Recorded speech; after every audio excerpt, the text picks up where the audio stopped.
বিশেষ করে আলেকজান্ডার বা চন্দনা পাখির বাচ্চার ক্ষেত্রে এটা হয়ে থাকে।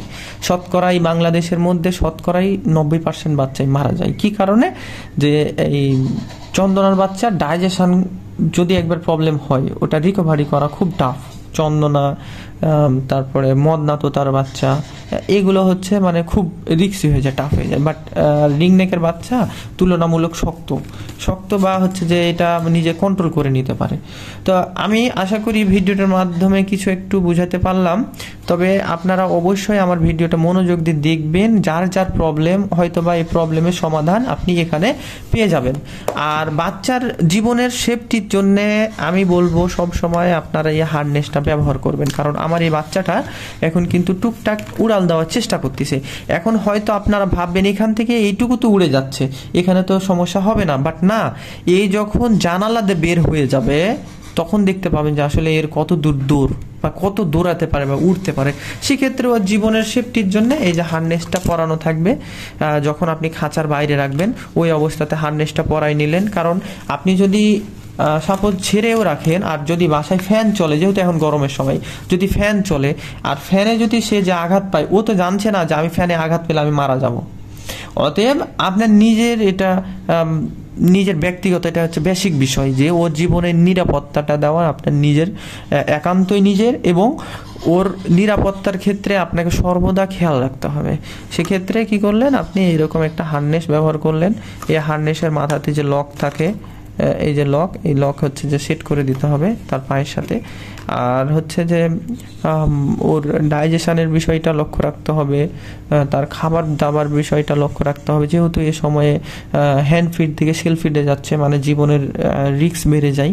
আর যদি সে একবার খাওয়া শিখে নেয় তারপর থেকে আপনার কষ্ট কমে আসবে। তারপরেও চেষ্টা করবেন, যদি সে নিজে ফুল পেট ভরে খাচ্ছে তারপরেও আপনি একবার হলেও হ্যান্ড ফিড দিবেন, কমপক্ষে ওর বয়সটা 4 মাস পর্যন্ত।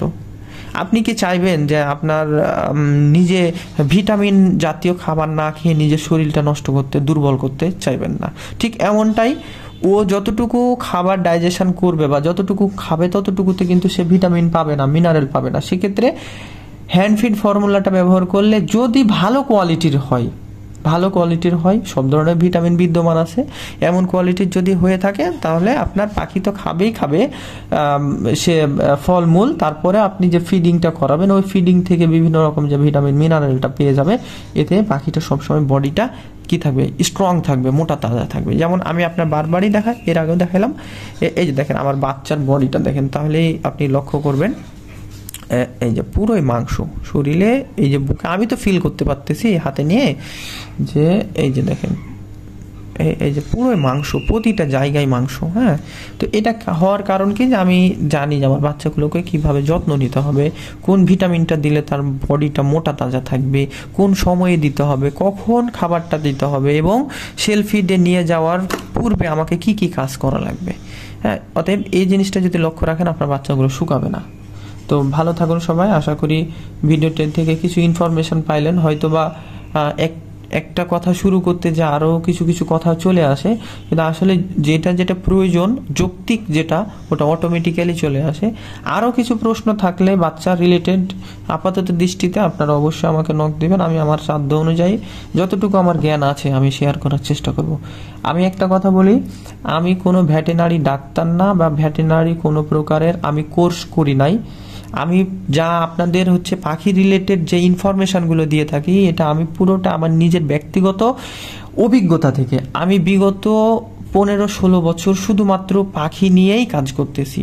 আমি আজকে থেকে শুধু রিংনেক নিয়ে না, আমি বাজরিকা, লাভবার্ড, ককাটেল, কুনোর, এরপরে হচ্ছে যে কবুতর, ঘুঘু, ডায়মন্ড ডাব ঘুঘু, বিভিন্ন রকমের ঘুঘু পালা, মানে বিভিন্ন রকমের পশু পাখি পেলে আমার যে অভিজ্ঞতা হয়েছে, ওই অভিজ্ঞতার উপরে আমি আপনাদের সাথে শেয়ার করি। আর এই টিয়া পাখি যদি বলেন, এই টিয়া পাখি নিয়েই আমার জীবনটা মোটামুটি 10 থেকে 12 বছর। আমি যে ছোট্ট থেকেই পাখি পালি, এবং এখান থেকে সফলতা আমার আসছে বা সামনেও আসবে ইনশাল্লাহ। তো এই আমার অভিজ্ঞতার জায়গা থেকে আমি আপনাদের সাথে আমার ইয়াগুলো শেয়ার করি।